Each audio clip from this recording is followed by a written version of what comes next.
Prontinho. Irmão, eu Bom, terminei divulgando aqui para o grupo lá do hospital também, viu? Tive a liberdade. sem problema, sem problema. Vamos lá. Bom, boa Já está noite. gravando, né, não? Boa noite a todos. Bem-vindos aí a mais uma reunião do grupo aí, UTI Desintegradas. Hoje, véspera de feriado, vamos ter aí uma reunião que promete, no mínimo ela promete que vai ser diferente, mas tenho certeza que vai ser muito boa por conta do alto padrão e qualidade do nosso convidado, Jorge Salú, velho amigo de longa data. Salú dispensa apresentações, todo mundo conhece, mas para quem ainda não conhece, Salú tem uma capacidade extraordinária do ponto de vista de realização, de publicação nos últimos anos, com uma dedicação voltada para a área de gestão. E nós estávamos conversando alguns dias atrás sobre esse aspecto da melhora dos resultados nas UTIs ao longo do tempo, e se isso é fato ou não. E a gente usa muito esse argumento de que as UTIs, ao longo do tempo, os resultados são melhores. E a gente teve a ideia, então, de fazer essa reunião com o propósito de discutir esse assunto depois de algumas luzes ou trevas que o Jorge vai trazer para nós, para facilitar aí essa discussão. Salú, obrigado aí por ter aceito o nosso convite. Por favor, a tela é sua aí, fique à vontade. Obrigado pelo convite, Derlon. Obrigado, Vivi, Fernando, Ciro, Zé. Então, vou compartilhar minha tela aqui. Vocês estão vendo? Conseguem ver minha tela? Perfeito. Ok. Então, como o Derlon falou, na verdade, eu acho que é luz mesmo, não é trevas, né, Derlon? Porque sempre que a gente está falando de informação, informação sempre traz luz para qualquer discussão. Aí, se a gente vai tirar disso algo que é positivo, é uma missão nossa. Então, eu vou falar sobre esse tema, se os desfechos na terapia intensiva melhoraram ao longo dos anos ou não. Esse é o meu conflito de interesse. E ao longo dessa apresentação eu vou abordar 3 tópicos específicos. O primeiro eu vou mostrar como a sobrevivência de pacientes em terapia intensiva melhorou nas últimas décadas. Depois a gente vai passar para um outro ponto onde a gente vai discutir se de fato os desfechos dos pacientes críticos são tão bons quanto a gente os percebe. E por último, a gente vai tentar entender o que esses números dizem sobre como a gente usa a terapia intensiva e com um grande foco, obviamente, nos dados brasileiros, porque a gente vai focar aqui. Então, a gente tem já há muito tempo uma série de estudos grandes, multicêntricos, sejam eles estudos observacionais ou ensaios clínicos, que vem mostrando para a gente que a mortalidade dos pacientes em terapia intensiva vem melhorando ao longo do tempo. Esse estudo já clássico, publicado há 10 anos pelo grupo lá da Espanha, do André Esteban, embora seja um estudo capitaneado pelo grupo espanhol, um estudo internacional que inclui UTIs em vários continentes do mundo, incluindo UTIs brasileiras, e ele mostra que quando a gente avalia pacientes ventilados, nesse caso, ventilação mecânica invasiva, a mortalidade deles, quando comparados aos estudos de 1998, 2004, 2010, vinha progressivamente caindo, e que isso acontecia de maneira relevante, não somente para a mortalidade de UTI, mas também para a mortalidade hospitalar.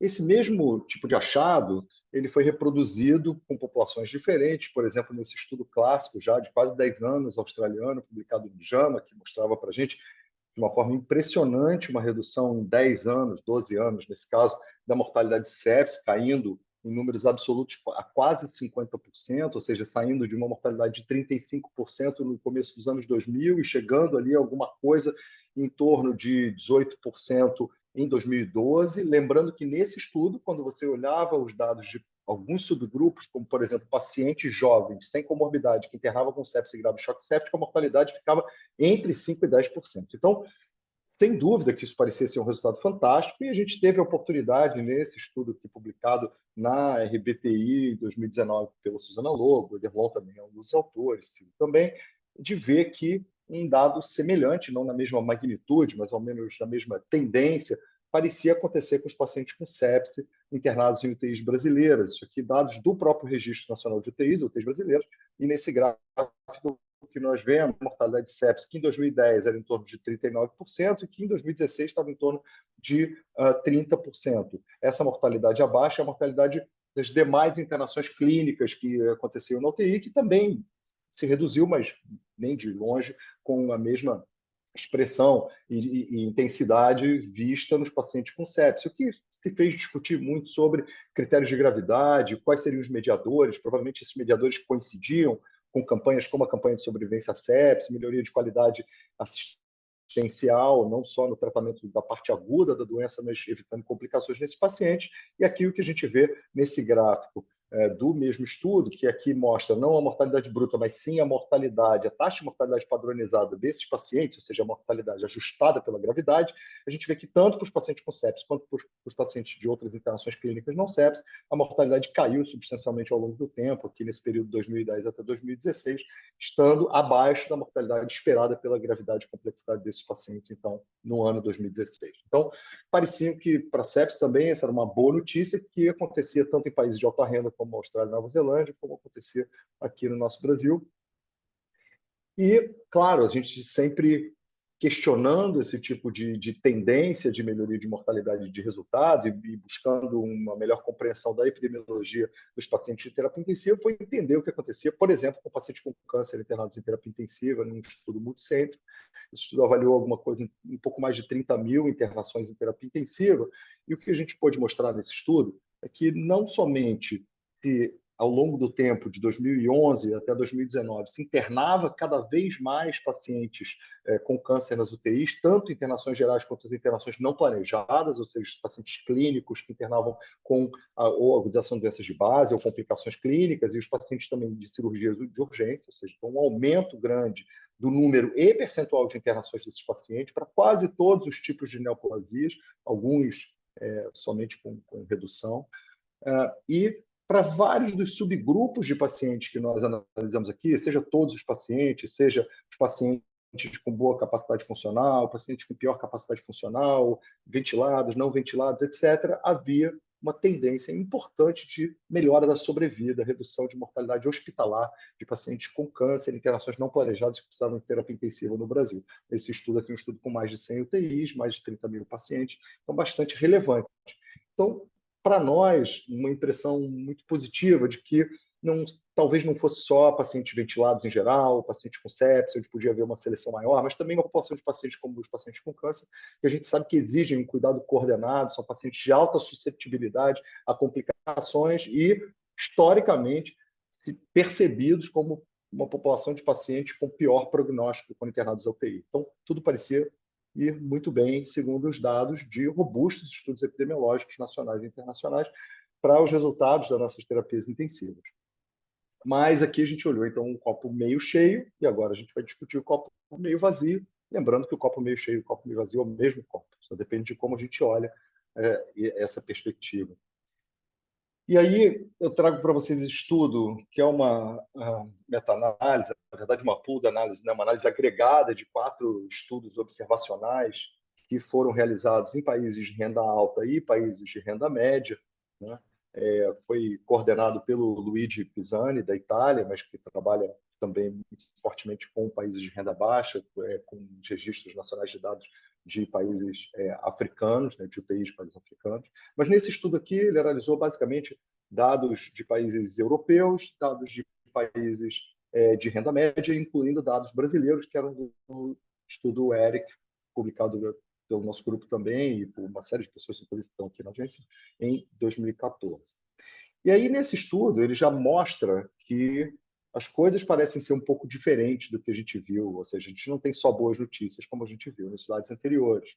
Né? Para começar, porque quando a gente olha em relação à mortalidade prevista na UTI, nos países de renda alta, a mortalidade observada era inferior a dos países de renda média, mesmo quando ajustado por gravidade e severidade, e ajustado pelas disfunções orgânicas basais dos pacientes.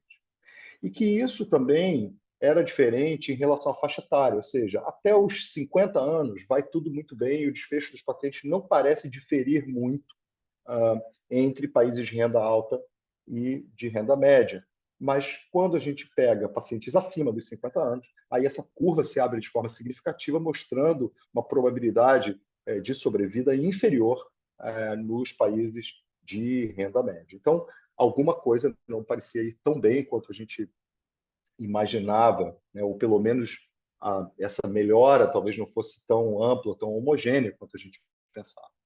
E, de fato, quando a gente sai dos estudos de coorte, que tem amostras de conveniência e grupos de pacientes selecionados, e passa a olhar estudos que, do ponto de vista epidemiológico, têm um rigor maior, como o SPREAD, né, que o grupo da Bricknet e do ILAS, capitaneado pela Flávia Machado, publicou em 2016 no Lancet Infectious Disease, a gente vê que isso parece fazer sentido, ou seja, talvez as mortalidades do mundo real elas não sejam tão baixas e não tenham melhorado tanto quanto a gente percebe em amostras selecionadas. Embora esse estudo tenha envolvido pouco mais de 700 pacientes, a metodologia e o desenho do estudo propiciaram um tipo de amostragem das UTIs e do perfil de pacientes e do perfil de hospitais e do perfil regional, né, com a distribuição regional representada aqui em 2015, que era epidemiologicamente representativo da população brasileira das terapias intensivas e das UTIs existentes no Brasil. Então, quando a gente sai de estudos mais selecionados para estudos que são mais representativos do que acontece no mundo real, achados interessantes, não só aqui aquele gap de mortalidade entre público e privado que é tradicionalmente discutido desaparece, ou seja, a mortalidade do setor público é parecida com a do privado, 1% só de diferença, e que a mortalidade dos pacientes com sepse grave e choque séptico aqui era de 55%, então uma mortalidade muito alta, mais parecida com a mortalidade que a gente via, discutia, falava e se queixava no final dos anos 90 e começo dos anos 2000. E quando a gente olha no UTIs brasileiras, né, no dado do Registro Nacional, se a gente olha as médias, como um todo, a gente vai bem. A gente olha aqui, na verdade, essa linha roxa são todas as UTIs, e a gente vê que na taxa de mortalidade padronizada, ou seja, a mortalidade ajustada pela gravidade dos pacientes, quando a gente está aqui, sai de 2010 em alguma coisa perto de 1,2, a gente vem decrescendo a taxa de mortalidade padronizada, uma curva mais acentuada para os hospitais privados, mas acontecendo também nos públicos. Aí tem aquele pico, né, da pandemia, onde a gente teve um espirro e um aumento importante da taxa de mortalidade padronizada, mas a gente uma tendência de voltar para a linha de base em 22 e em 23 números inferiores aos números de 2019. Então, mostrando que, de uma forma geral, quando a gente olha as médias para a população geral que utiliza as terapias intensivas, a gente tem uma melhora de desfecho ajustada por gravidade. Mas aí a gente volta na mesma base de dados e vai olhar alguns subgrupos específicos de pacientes, como os pacientes que recebem ventilação mecânica invasiva e os pacientes que recebem terapia de substituição renal. E o que a gente vê nesse caso é que não só a mortalidade não diminuiu, pelo menos não nos pacientes ventilados de forma invasiva, de forma substancial ao longo do tempo, ou diminuiu um pouco no paciente de terapia de substituição renal, mas independente de diminuição ou não, os patamares de mortalidade são extremamente elevados, ficando na casa dos 50% para essas duas populações de pacientes. Então, aqui, quando a gente começa a olhar populações de pacientes que têm suporte invasivo, como ventilação mecânica e terapia de substituição renal, que são dois marcadores importantes de gravidade e complexidade dos pacientes, que indicam, na minha opinião, melhor a gravidade e complexidade do que outros marcadores genéricos, a gente vê que o desfecho desses pacientes continua sendo ruim e que 1 em cada 2 pacientes apenas tem alta hospitalar quando recebe um desses suportes invasivos em UTIs brasileiras, seja no setor público, seja no setor privado. E isso nos faz pensar o que media a mortalidade. A gente publicou esse artigo esse ano na Tórax, que foi uma iniciativa internacional, 15 países diferentes, juntando dados dos registros nacionais através dessa iniciativa, do LOD, do qual eu sou um dos coordenadores e fundadores, e a gente juntou dados de vários países diferentes e meta-analisou esses dados, né? Esse aqui é um estudo que tem mais de 1.600.000 internações em terapia intensiva de pacientes sem Covid nos anos 2019 e 2020. Justamente 2019 e 2020, porque a gente pegava um ano sem Covid e um ano com pacientes sem Covid, mas durante a pandemia.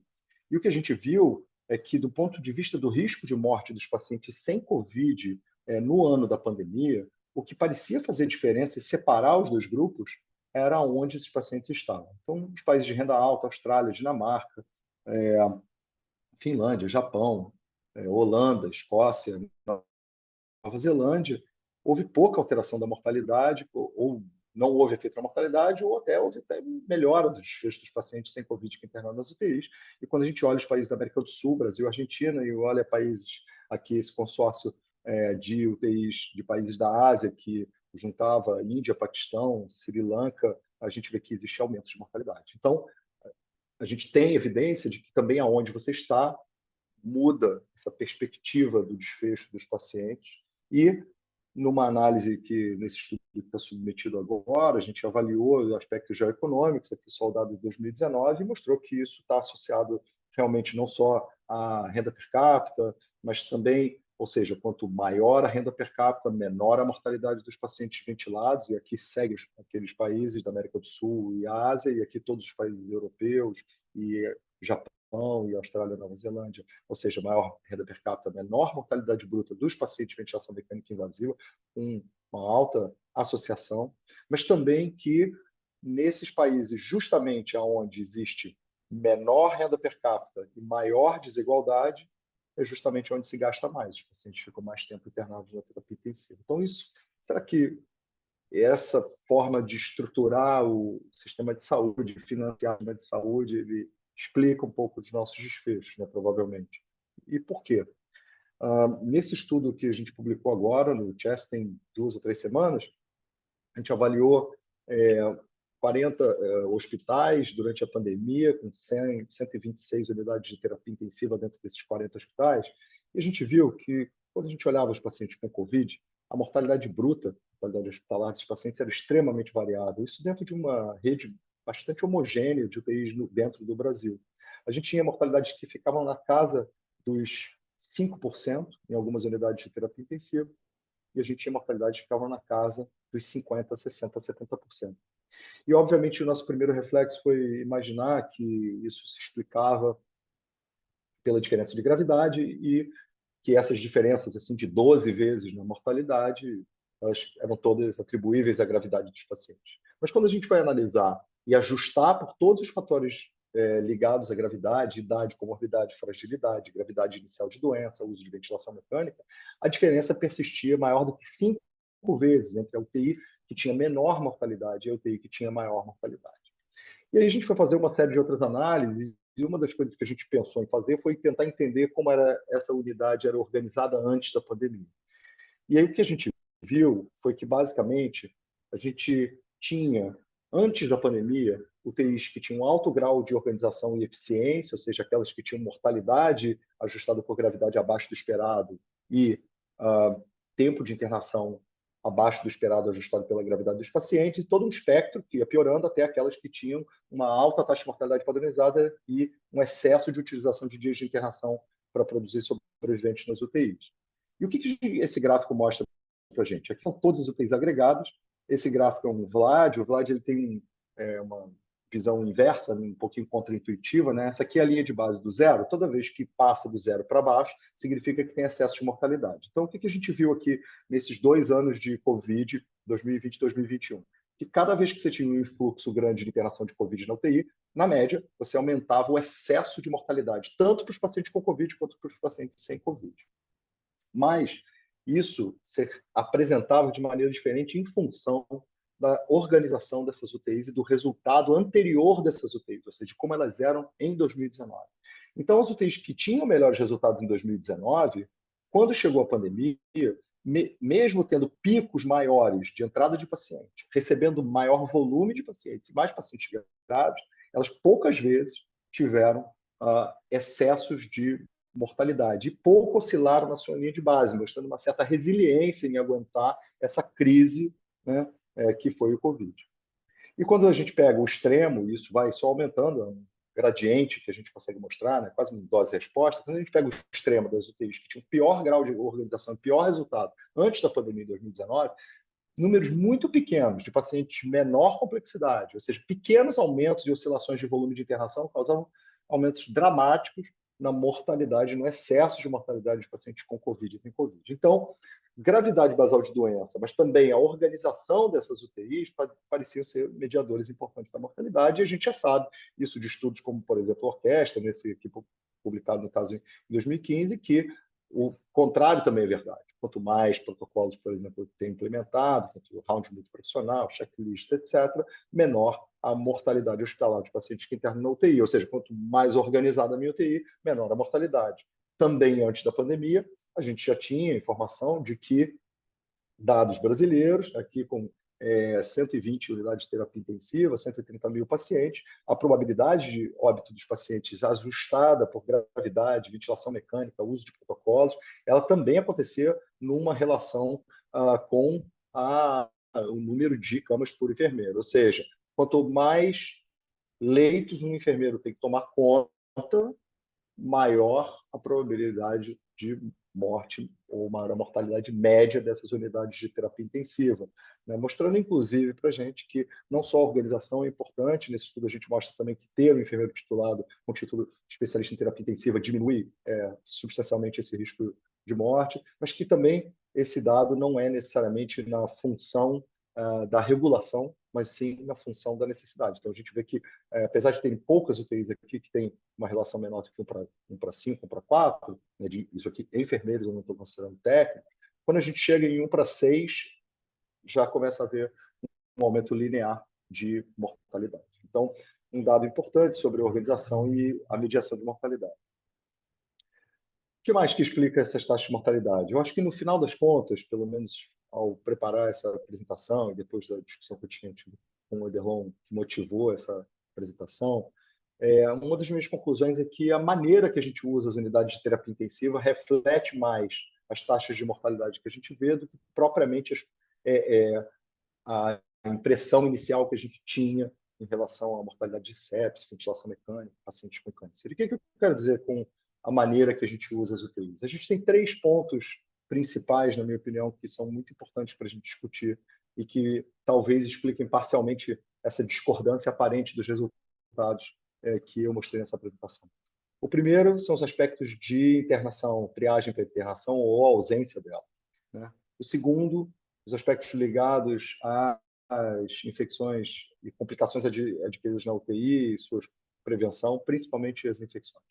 E o terceiro é essa ponta do iceberg que são os desfechos e as trajetórias dos pacientes que têm alta da terapia intensiva e que têm alta hospitalar depois de uma internação em terapia intensiva. Então, quando eu falo de ausência de triagem, vou pontuar isso aqui com alguns dados que vêm da literatura ou de bases de dados que a gente tem. Um primeiro aspecto são os pacientes muito graves, né? É claro que a terapia intensiva está organizada e foi criada para atender os pacientes mais graves, mas não os pacientes sem possibilidade de reversibilidade das disfunções orgânicas. Então, esse dado aqui do estudo, que foi a tese de mestrado do Rodolfo Espinosa, a gente avaliou num estudo multicêntrico só hospitais públicos do Rio de Janeiro, viu pacientes com pneumonia adquirida na comunidade internando na UTI, e a gente viu que, em média, esses pacientes chegavam com 1 dia e meio de atraso na UTI, 4 disfunções orgânicas, e que, surpreendentemente, mesmo no setor público, uma percentual muito significativo dos pacientes tinha uma grande carga de comorbidade, fragilidade e comorbidades graves, como demência, por exemplo. A gente sabe que isso é uma função da transição demográfica acelerada que o Brasil apresenta, mas as nossas UTIs estão sobrecarregadas com pacientes muito idosos. E isso, num cenário de baixa triagem, é extremamente complicado. Hoje, na base de UTIs brasileiras, 21% das internações na terapia intensiva são de pacientes com mais de 80 anos. Num cenário de escassez de recursos, de desfechos que a gente, depois dessa apresentação, pode discutir e questionar, esse é um ponto para a gente olhar, não pela idade, mas pelo critério de internação que a gente deve aplicar para esses pacientes. Paciente que chegou muito tarde. Então, da mesma forma que eu falei sobre o trabalho do Rodolfo, outros trabalhos, como o trabalho do grupo lá da Cíntia, do Paraná, mostra para a gente, por exemplo, que até 2/3 dos pacientes com sepsis chegam na terapia intensiva 24 horas depois de terem seu primeiro atendimento de emergência, e muitos deles com grande acúmulo e potencialmente baixa reversibilidade das disfunções orgânicas, até porque a gente sabe que, embora seja desejável e haja uma iniciativa louvável e bem-sucedida de implementar os bundles de sepsis, eles nem sempre acontecem a tempo e nem sempre acontecem nas UPAs e nas unidades de atendimento que atendem os nossos pacientes nas urgências antes de chegarem na terapia intensiva. E um outro ponto que a gente tem que olhar, esse é um dado que ainda foi só apresentado como abstract, o artigo não está publicado, é a tese de um aluno nosso, Manuel Salgueiro, do Rio de Janeiro, é que mais ou menos 1/3 das internações em unidades de terapia intensiva no Brasil, elas estão no outro espectro, que são os espectros de muito baixa acuidade. Então, nossa utilização de UTI parece um pouco errática do ponto de vista de triagem, se a gente recebe muitos pacientes muito idosos, muitos pacientes com baixa acuidade, muitos pacientes graves, mas graves demais e muito tarde. Isso certamente tem impacto nos desfechos dos pacientes. Infecção adquirida na UTI. Eu tive a felicidade de assistir agora, na semana passada, o Bruno Tomazini apresentando os dados lá do impacto, né, uma análise indiscutível, 67 mil internações em terapia intensiva, e a gente mantém densidades, isso aqui considerando que são dados de infecção adquirida na UTI, dados adjudicados, os critérios do CDC. A gente não está falando nem de interação de infecção clínica, que é algo que é um pouco mais amplo, que provavelmente teria resultados ainda mais altos. Mas a gente ainda tem muita infecção adquirida na terapia intensiva, e isso muda o desfecho dos pacientes. A gente vê nesse estudo claramente que dobra a mortalidade bruta dos pacientes que têm infecções adquiridas na UTI. Então, o grupo de pacientes que tem uma infecção adquirida na UTI tem quase 60% de taxa de mortalidade hospitalar, o que me parece inaceitável para uma discussão 2023, se a gente está olhando sob essa ótica de que nós melhoramos nossos resultados na terapia intensiva. Por fim, eu queria falar desse ponto, que é a ponta do iceberg para mim, que são os sobreviventes de UTI. A gente fica feliz, é óbvio, quando o paciente sai da UTI. A gente fica muito mais feliz quando esse paciente vai para casa. E se a gente tem tantas UTIs, a gente está produzindo 1,2 milhões de sobreviventes de terapia intensiva por ano no Brasil, considerando desde aquele paciente de baixíssima complexidade que passou na UTI para um procedimento de uma angioplastia, uma artroplastia do quadril, até o paciente do choque séptico. Esse é mais ou menos o que a gente sabe que acontece no Brasil. Mas as trajetórias pós-hospitalização, pós-deshospitalização desses pacientes, elas não são necessariamente as que a gente gostaria. Elas estão um pouquinho longe dos olhos. O Zé Mário, que está aqui com a gente, acompanha isso mais de perto. Ele sabe bem esses números, né, porque acompanha isso no dia a dia. Mas a gente sabe que essa trajetória pós-alta ela é extremamente variável. A gente tem alguns clusters, né, que são propostos, né, de, por exemplo, pacientes jovens, previamente saudáveis, que internam na terapia intensiva com a cirurgia letiva, ou internam com uma complicação grave, uma infecção, etc., mas que tem uma internação relativamente curta, melhoram rápido. A maior parte desses pacientes tem uma trajetória linear de melhoria e recuperação, mas alguns ainda passam semanas, meses, com perda de capacidade funcional, cognição, etc. Nos pacientes com mais comorbidades e nos pacientes idosos, esse número é muito maior e essa trajetória é muito pior. Muito menos pacientes têm uma recuperação linear e, quando tem essa curva de subida, ela é relativamente mais demorada. E por que isso é importante para as terapias intensivas? Porque esses pacientes, na trajetória de piora deles ao longo do tempo, esses pacientes são os pacientes que estão altamente suscetíveis a reinternar no hospital. E pelo alto grau de fragilidade desses pacientes, de pouca capacidade funcional, grande parte desses pacientes passa de novo pela terapia intensiva, como mostra o estudo aqui do Regis, né, publicado em 2019, do Regis Rosa, do Porto Alegre, que mostra que os nossos pacientes, em longo prazo, eles não só têm uma mortalidade alta após a internação na terapia intensiva, mas com frequência eles reinternam na terapia intensiva e no hospital. Então, isso é extremamente importante para explicar por que a gente tem uma terapia intensiva que está fragilizada e que, concluindo, e aqui eu já deixo claro que é bastante controverso isso que eu estou falando, que, concluindo, a gente tem nos números uma mortalidade dos pacientes que usam a UTI que vem baixando, mas o desfecho da doença crítica talvez não tenha melhorado tanto quanto a gente imagina.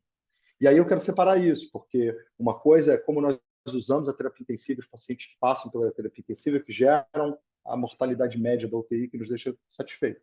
E a outra coisa é, se a gente acompanha as coortes dos pacientes de sepsis, de SARA, de insuficiência renal, a gente segue esses subgrupos dos pacientes mais graves até a alta hospitalar, e se a gente segue eles depois da alta hospitalar por um tempo fixo, 6 meses, 1 ano, e a gente vê a mortalidade deles nesse período e as reinternações, talvez esse desfecho não tenha melhorado tão substancialmente e essa mortalidade continue ainda muito alta no nosso cenário brasileiro. Então, a gente precisa olhar os dados, não é para ser negativo. Eu acho que a gente tem que ter um ceticismo saudável na análise dos dados. Existem vários pontos em que houve melhorias. O quanto a nossa porta fica mais aberta ou mais fechada da terapia intensiva determina os desfechos dos pacientes. Há muitas pessoas que digam que grande parte da melhoria dos desfechos europeus e dos desfechos australianos, por exemplo, é verdadeira, mas que ela é verdadeira também porque as políticas de triagem fazem com que eles internem hoje os pacientes com maior probabilidade de sobrevida. E isso determina melhores resultados para a UTI, mas também para as coortes de sepsis, insuficiência renal, SARA, que internam na nossa terapia intensiva. E se a gente pode fazer alguma coisa para melhorar isso, é trabalhar na triagem e organização das nossas UTIs. Obrigado. Excelente, Salu. Acho que foi muito boa aí a apresentação e temos aí várias possibilidades de discussão. Eu queria, pessoal, hoje, acho que vai ser muito positiva a discussão, para que a gente possa ter várias interações. Vamos tentar ser bastante breves nas nossas intervenções, para a gente colocar aí o Jorge para debater e abro aí para todo mundo. Só para agitar, deixa eu já fazer um momento aqui para o Jorge. Salu, quando a gente olha para a questão público-privada no Brasil, que tanta discussão e tanta especulação a gente tem acerca dessas diferenças, será que é o mesmo olhar que a gente tem para os países de high income e low income? É a mesma coisa? Ou será que são problemas distintos? Ou dá para imaginar que são fenômenos parecidos? Esse ponto é muito importante, né, Derlon? Assim, a gente entender a heterogeneidade é um ponto importante. Eu acho que a gente tem olhares enviesados na visão pública e privada. E esse olhar enviesado quer dizer que, na minha opinião, que muitas das pessoas, quando a gente participa dessas discussões, mentalmente, quando elas pensam privado, elas pensam o hospital top, que funciona em níveis melhores possíveis de staff, que tem toda a estrutura, etc. E quando elas pensam público, ela pensa o paciente na maca, no corredor, no Bismarck 7. E esses extremos eles não representam a realidade do Brasil, nem do setor público, nem do setor privado. Então, quando a gente chega e olha os dados de estudos que tem como orquestra, os estudos do Willis, que trabalham com o público privado, que tem uma amostra de conveniência, existem diferenças importantes de mortalidade não ajustada. E também segue tendo uma diferença, embora não tão relevante, de mortalidade ajustada por gravidade. Mas quando a gente olha os dados de estudos que são representativos do ponto de vista nacional, aí tem diferença. Nos alta renda e média e baixa renda, isso também parece ser verdade. É claro que a gente tem UTIs que estão localizadas no Brasil, que são provavelmente muito melhores do que algumas UTIs europeias, isso a gente não tem dúvida. Mas eu acho que aí é o contrário. Eu acho que aí a gente vai falar mais da exceção do que como funciona o sistema. Do ponto de vista de resultado geral do sistema, eu acho que o resultado é relativamente fidedigno. E, Jorge, pegando um gancho no teu estudo da UTI resiliente, né, da UTI que estava melhor organizada antes de levar a pancada e ela consegue se ajustar melhor, talvez um ponto forte nessas duas diferenças para o público-privado e alta renda, baixa renda, seja muito mais organização e não organização? Sim, sim. Mas aí, eu concordo parcialmente. Assim. Eu acho que, eu diria que A diferença entre o bom resultado e o mau resultado passa pela organização, mas não necessariamente nessa matriz do público e privado, porque, como o próprio spread mostra, mesmo do ponto de vista estrutural do tratamento da sepse, quando a gente pega e olha o privado brasileiro, que é representativo da realidade do setor privado brasileiro, ele é tão pouco estruturado quanto o público, ou tão estruturado quanto. Né? Então, eu acho que assim, eu acho que essa questão, para mim, da organização ela é fundamental. Claro, não adianta você estar no setor privado e ser pouco organizado, no público pouco organizado, num país de alta renda ser pouco organizado, tudo isso vai penalizar o resultado dos pacientes. Mas, para mim, é uma questão mais de case mix e organização do que de fonte pagadora, a questão do resultado, sabe? Ok. Turma, vamos lá, perguntem aí. Sinta o seu... Salu, tu abordaste um ponto que eu considero extremamente importante. Eu costumo dizer que, às vezes, não, mas a gente mudou faz meia hora. Assim, não, isso se chama tratamento intensivo. Senão, não seria tratamento intensivo, né? Ia estar na enfermaria. E, para tratamento intensivo, o recurso humano é fundamental. E tu tocaste num ponto que eu considero nevrálgico, que é a enfermagem. E não só a enfermagem, né, mas os profissionais. E quando a gente vê as normas da RDC, elas são normas mínimas. E os gestores, né, que é o que, digamos assim, é o lado que hipertrofiona, né, no cuidado, na assistência, eles sentaram em cima da RDC.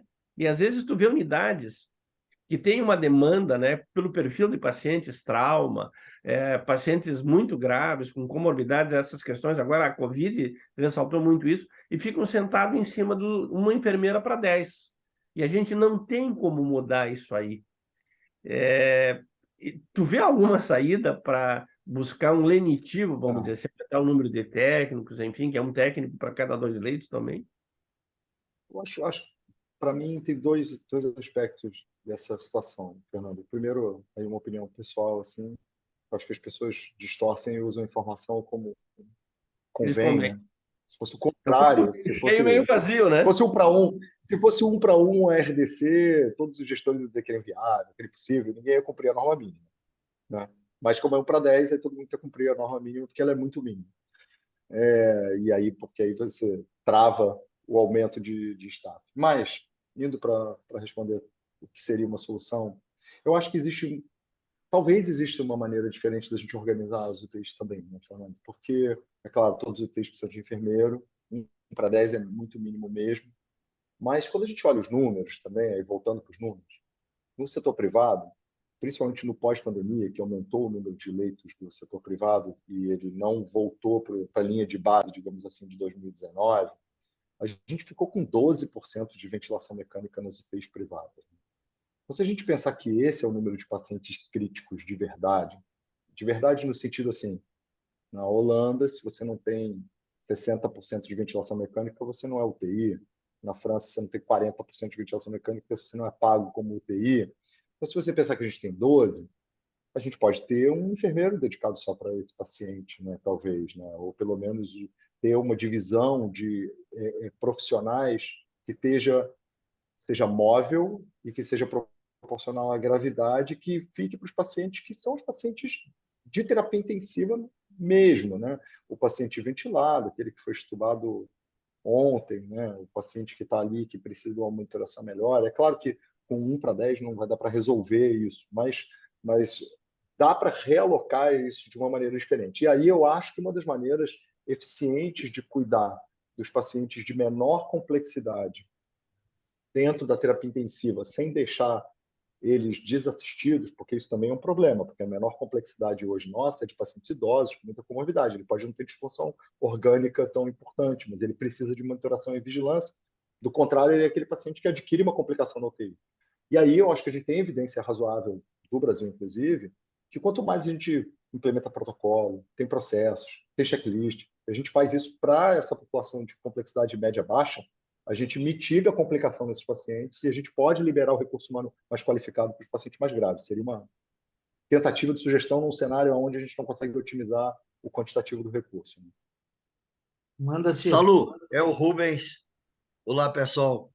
Oi, perdão, Ciro, você quer falar antes de mim? Não, pode falar. Pode falar. Não, primeiro, assim, excelente. Eu pensei, poxa, temos que levar o Salu para o Ministério da Saúde e também para outros órgãos da saúde para falar sobre esses dados. Mas eu já desisti porque eles não iriam compreender nada do que você falou. Então, Obrigado, Rubens.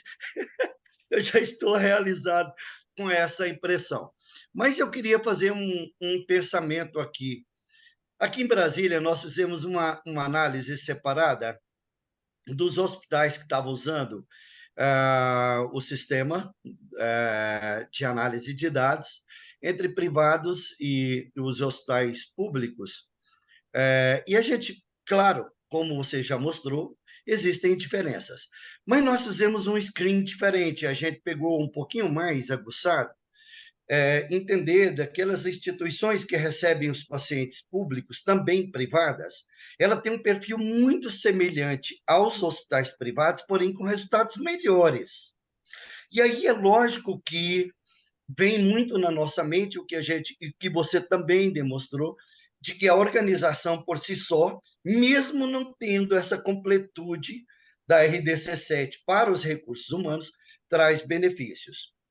E eu fiquei pensando, será que todo esse poderio de dados gigantesco não seria interessante um dia, por exemplo, levar isso à luz realmente do governo, de uma forma provocativa, ainda que não fosse nada a ver com diretivas políticas, porque nós não somos detentores de elaborações políticas. Mas eu fico pensando no complexo regulador de Brasília, e eu não estou falando isso por Brasília, eu sei que todos têm dificuldades, mas você vê os pacientes sendo regulados tardiamente, e quando chegam mais tardiamente, e você acabou de mostrar que eles custam mais e vão morrer mais. Algo que parecia que não precisava denotar com dados tão evidentes. Vocês pensaram, assim, existe essa proposição, assim, é uma provocação mesmo. Se existe essa proposição de um dia pensar nisso, a gente, de repente, levar isso de forma mais grandiosa, ainda que seja junto à MIB, que tem todo o poderio para isso, e outras associações, inclusive a MB, o CFM, os conselhos, né? Essa provocação, amigo. Terei grande prazer em compartilhar os slides. Não, estou brincando. Eles não vão compreender, vão mas... precisar de fazer uma leitura. Eu estou brincando, mas eu acho que uma das grandes vantagens, né, e também responsabilidades, né, de ter uma base de dados grande como é hoje das brasileiras, de ter os estudos nacionais, né, seja da BRICNET, seja da Orquestra, seja do ILAS, é utilizar esses dados para além da questão acadêmica, científica e tentar transformar o resultado, né? Então, acho que isso é Você interessante. sabe que, eu acho uma boa proposição. aproveitando aí a deixa do Rubens, já Saulo Ederlon também é testemunha disso, existia uma iniciativa na época que o Mandetta era ministro, e a gente já, inclusive, assinou uma proposta de colaboração com o Ministério da Saúde na época.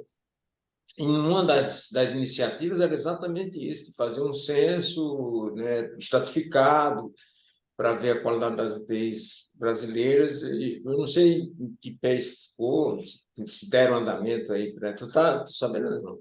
Mas mais que isso, eu acho que é importante até dizer que esses dados já foram apresentados Sim. formalmente pela AMIB para o Ministério da Saúde.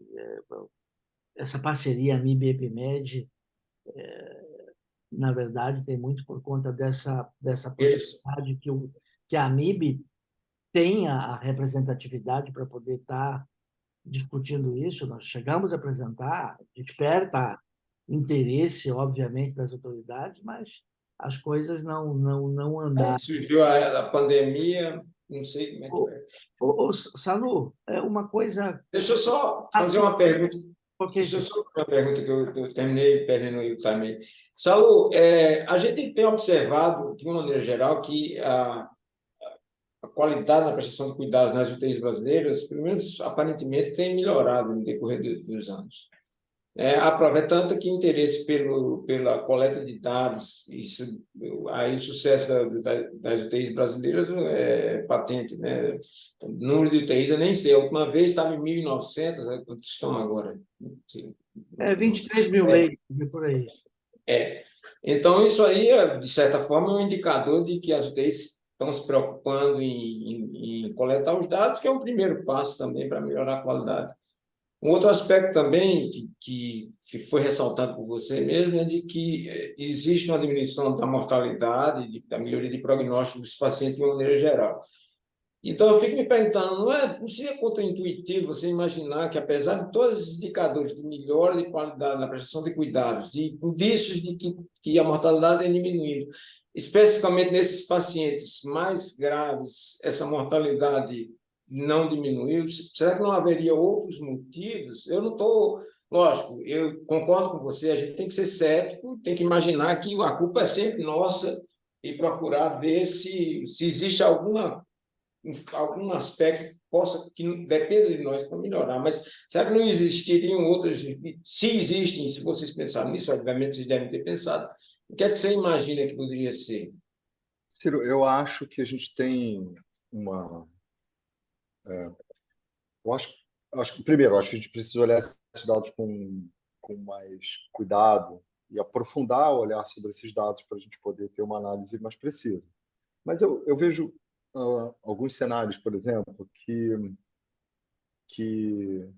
talvez a gente tenha melhorado, mas a terapia intensiva ela mudou tão substancialmente nos últimos 20 anos. E o que aconteceu na terapia intensiva de forma importante? Primeiro, um aumento muito grande do número de leitos. Isso, em princípio, não pode ser ruim, né? Porque a gente é capaz de atender mais pacientes, isso cria menos dificuldade da chegada dos pacientes na UTI. Mas, por outro lado, a taxa de mortalidade, na verdade, é uma coisa simples, é uma razão entre, né, a população total e o número de pacientes que foi a óbito e o número total de pacientes que internaram naquela UTI, né? Então, se a gente tem hoje mais leitos, a gente também passou a ser menos seletivo na entrada dos pacientes. E esse, para mim, é um problema importante, né? À medida que a gente tem pacientes cujo prognóstico é, a priori, ruim, e a gente interna eles com liberalidade, a nossa taxa vai continuar alta, apesar de a gente estar fazendo um melhor cuidado do paciente grave. Nisso, eu quero te dizer que eu acho extremamente provável, e aí é até legal, que aquele gráfico que a gente viu lá, que eu mostrei para vocês, comparando os países de renda alta e renda média, você vê que até os 50 anos, a mortalidade dos pacientes ventilados nos países de renda alta e renda média é igual ao do Brasil, a mortalidade ajustada por gravidade. E ali abre a coisa. Aí, essa explicação pode ter múltiplas explicações. É a partir daí que tem os pacientes mais suscetíveis, com maior carga de comorbidade, é a partir daí que tem pacientes que têm mais complicações na UTI, pode ter tudo isso. Mas eu acho que tem um outro lado, que é esse lado da triagem, esse lado da entrada dos pacientes na terapia intensiva. E eu acho que hoje o número grande de leitos faz com que a gente tenha uma liberalidade muito grande. Quando a gente olhou dentro daquele estudo de pneumonia comunitária no SUS, que eu mostrei para vocês, do Rodolfo Espinosa, uma das coisas que a gente quis ver era se existia diferença no perfil do paciente que chegava cedo e no paciente que chegava tarde na UTI. Por quê? Porque isso seria uma medida indireta de que, ok, eu pelo menos estou triando, eu estou trazendo mais cedo o paciente com mais chances de recuperação. Não, era igual. A idade era igual, comorbidade era igual, comorbidades graves eram iguais, fragilidade era igual. Então não tem triagem, não tem triagem. É uma fila. Então o paciente que tem 25 anos e tem uma pneumonia sepsis pneumocócica, ele está na mesma fila que o paciente de 82 anos, déficit cognitivo e DPOC, com pneumonia, e é uma fila. Então, assim, isso para mim é um ponto importante, né? Os pacientes que chegam ou tarde demais, isso é uma falta de triagem de alguma maneira, né? Ou os pacientes que chegam cedo, eventualmente, principalmente no setor privado, onde existe uma flexibilidade grande e um fluxo rápido, mas eles chegam cedo cedo na doença aguda, mas tarde na doença crônica, porque ele está chegando cedo ali na sepse, ele está chegando com horas da sepse, mas ele já está na terceira linha de quimioterapia e já tem disfunção miocárdica, e esse paciente é um paciente terminal, em vários lugares do mundo esse paciente não vai entrar na terapia intensiva. Então, eu acho que esse é um ponto importante que explica os nossos números. Então, eu acho que se você me perguntar, o paciente que tem 50 anos e pneumonia comunitária e choque séptico, hoje, ele tem menos chance de morrer do que ele tinha há 10 anos ou 20 anos atrás? Eu não tenho nenhuma dúvida que ele tem muito menos chance de morrer, a chance de sobrevida é muito alta. Talvez os nossos números para os pacientes muito jovens, aí pequena ressalva para o setor público, talvez seja um pouco pior pela questão do fluxo da triagem, né, e tempo de chegada na UTI. Mas, assim, um paciente jovem, sem comorbidade, que tem um choque séptico por uma sepsis pneumocócica, seja o que for, ele talvez tenha uma mortalidade no Brasil parecida com a mortalidade australiana ou europeia. Ok.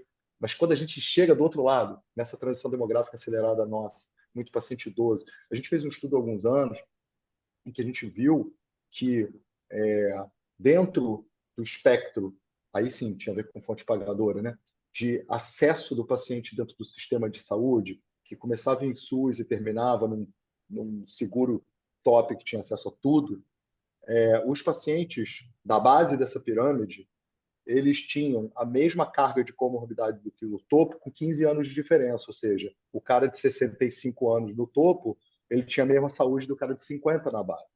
Então, isso é um problema para a gente, quando a gente recebe os pacientes da terapia intensiva. Muita gente muito doente, com muita doença crônica, renal crônica, porque falha de hipertensão primária, hipertensão não controlada.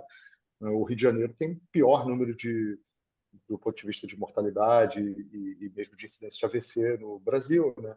E grande parte disso tem a ver com essa questão de atenção primária, né? Se a gente for olhar. Só que quando você vai olhar a idade dos pacientes com AVC, tem um artigo do BOSA, com dados do DataSUS do Rio, alguns anos atrás, você vai olhar a faixa etária desses pacientes, é assustador de AVC isquêmico. Então, eu acho que isso penaliza o nosso sistema, porque mesmo em doenças agudas graves, que hoje a gente sabe tratar, a gente trata bem, e que no paciente com boa triagem, chegada rápida na UTI, a gente faz muita diferença. Quando chega o paciente não selecionado, eu acho que a gente vai mal. Eu acho que é isso que minha hipótese seria que isso é o que explica uma grande parte desse resultado. Ô, Eu também Jorge, concordo. as tuas três hipóteses lá da falta de triagem, da questão do mau manejo das infecções relacionadas à ciência de saúde e a ponta do iceberg, eu acho que explica grande em parte muito dessa diferença quando a gente fala aí de público e privado. Só que aí eu não consigo achar explicação quando eu pego o extrato dos pacientes sob ventilação mecânica, que são os pacientes mais graves, e essa grande diferença de mortalidade diminui, ela se estreita. Até porque, se eu for considerar, o problema, a questão da triagem, ela, nesse momento, favorece... Eu tiro daquela falta de triagem para o doente de baixa gravidade do privado, ok? E aí eu colocaria o cenário negativo da falta de triagem com a chegada tardia do doente grave no hospital público. Quando eu vou para a questão do controle de infecções relacionadas à ciência de saúde, esse paciente mais grave ele vai ser até mais suscetível à evolução desfavorável quando isso acontece. E aí o que eu percebo é estreitar essa diferença de mortalidade entre o público e o privado. Confesso que esse é o número que eu tenho mais dificuldade de estabelecer hipóteses para tentar entender. Concordo. Eu acho, minha hipótese está centrada em idade e comorbidade, pelo menos do que a gente vê nos resultados. Porque a gente está olhando ali a mortalidade bruta, né, dos pacientes, não ajustada por idade e comorbidade, por exemplo. E a gente sabe que a mediana de internação, de idade, perdão, dos pacientes que internam em terapia intensiva hoje, pelo segundo UTIs brasileiros, é 63 anos, né? Hoje, 2023. Essa mediana era na casa dos 58 anos aí, poucos anos atrás, né? Ou seja, aumentou 5 anos, muito rápido, pulou 5 anos. Mas esse pulo aconteceu de uma forma desproporcional. Aí sim, no setor privado. Tanto é que a gente tem 21% dos pacientes com mais de 80 anos internados na terapia intensiva hoje no Brasil. E a grande maioria desses pacientes é do setor privado. Então, eu acho que quando eu tenho pacientes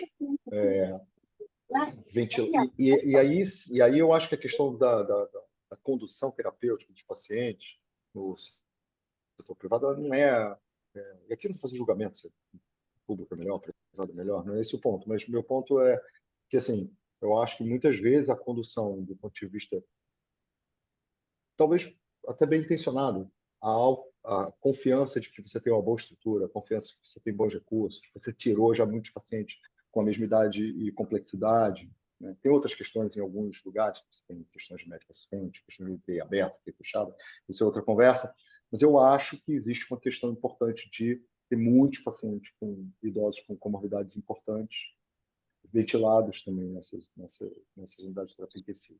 E quando a gente olha os dados, por exemplo, de terapia de substituição renal, esse dado eu conheço, eu já olhei mais de perto, esse dado é mais impressionante ainda. Você tem aí um percentual muito grande de pacientes muito idosos. E a gente sabe que terapia de substituição renal é alguma coisa que está muito ligada à dificuldade de recuperação de curto e médio prazo para pessoas que já têm uma diminuição de reserva orgânica importante.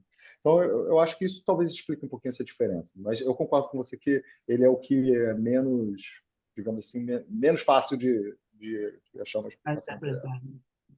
Bom, Saulo, Zé Mário, amiguinho, Eliana, só antes de você, Zé Mário, Eliana, Salomão, Sérgio, queremos ouvir vocês também. Vai, Rubens.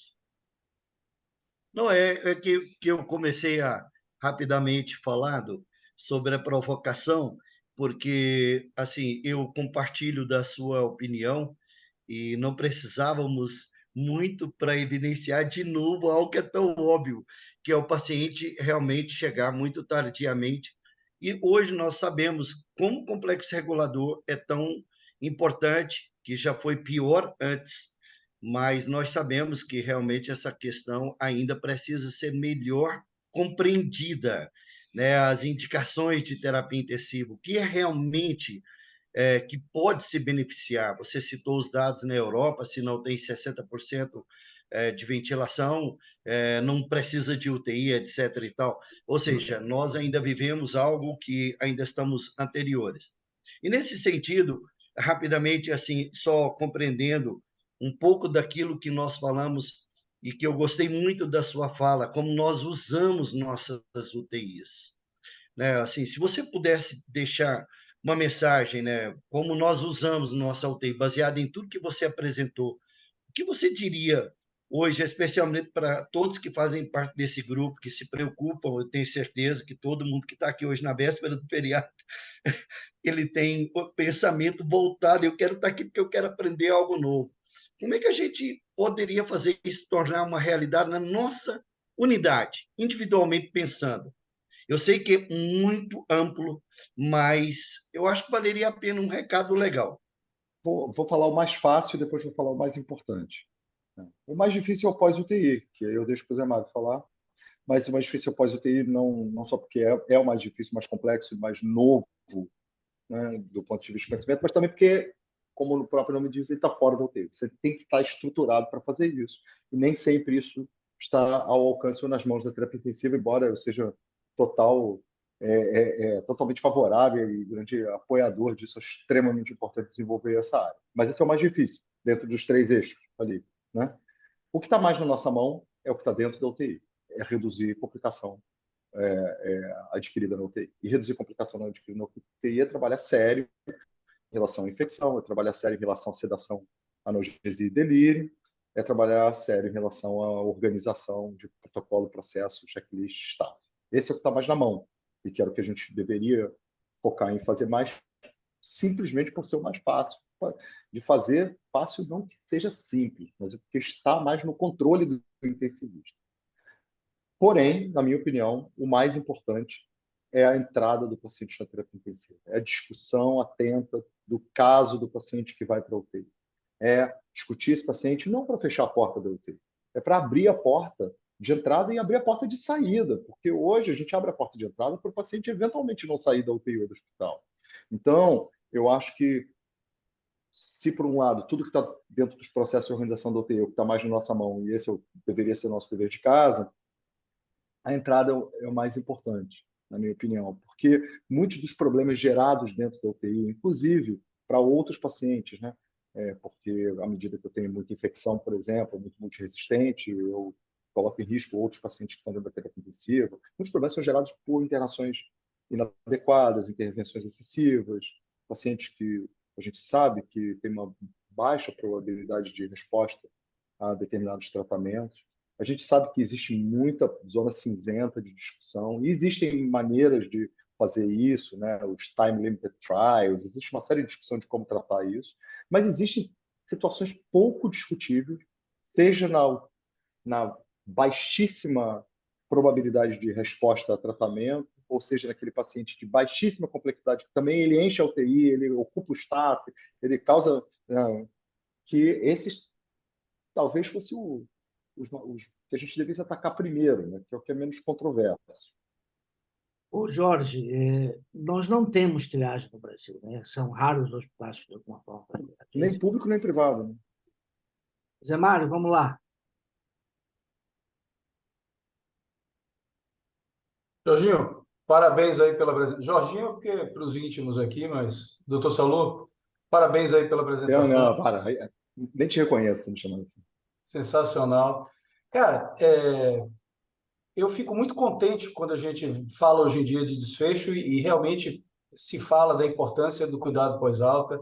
Eu já tenho algum tempo, você sabe, que eu me identifico, que eu tenho uma grande empatia com o sofrimento do sobrevivente do pós-alta e concordo com você que aquele sequelado cognitivo, o que mais me tocou, até o que tem transtorno mental e o físico, realmente esse é o mais difícil, mas você também tocou numa parte muito importante. A gente, fazendo o H2F, a gente vai minimizar um pouco para que esse sequelado não seja tão grave do ponto de vista de recuperação. Agora, eu fico impressionado porque ao longo desses 20 anos, eu acho que o primeiro trabalho da Margaret sobre os pacientes de SARA com 1 e 5 anos tem mais ou menos isso, né? 20 anos.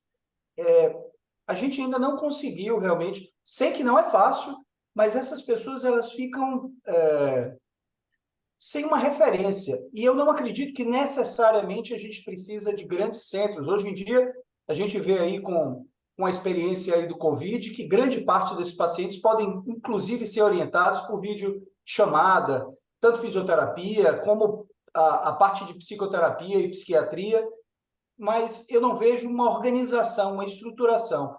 Existe muita dificuldade, não é só no Brasil, se a gente for pegar mundo, ainda são poucos centros, e a gente vive a era do cuidado centrado, da experiência do cliente, e não tem nada mais centrado no interesse tanto do paciente como do familiar, como o PIX-F, o PIX do paciente. Você acha que ainda existe a necessidade de cada vez mais a sensibilização, educação, capacitação, para que a gente mude um pouco essa realidade, para que, de fato, qualidade de vida pós-alta e esses comprometimentos deixem de ser alguma coisa muito distante, porque elas continuam acontecendo no dia a dia dos nossos pacientes que não reinternam e morrem, que continuam aí como sequelados.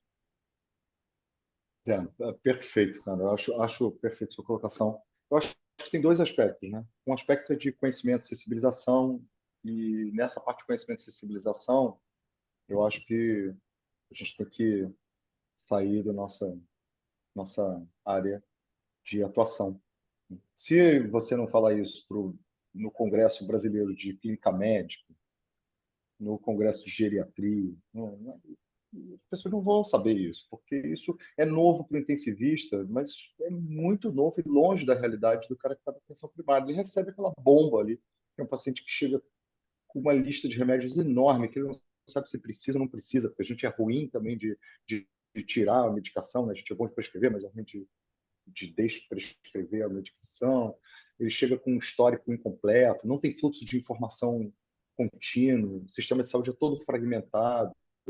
mesmo dentro de sistemas de saúde fechados, seja no público, seja no privado, quando o paciente é tratado dentro do mesmo sistema de saúde, a informação não flui da maneira que deveria fluir em nenhuma direção. O paciente chega na UTI sem história e o paciente chega depois da hospitalização na clínica geral ou na clínica de especialidade com pouca história e com históricos de exames enormes, só isso que o paciente tem. Então, assim, eu acho que tem trabalho para ser feito, mas eu acho que uma parte desse trabalho para ser feito é da interação entre as especialidades médicas, porque a impressão que eu tenho é que o Covid fez todo mundo acordar um pouquinho para isso, com a história do Covid longo, etc, etc.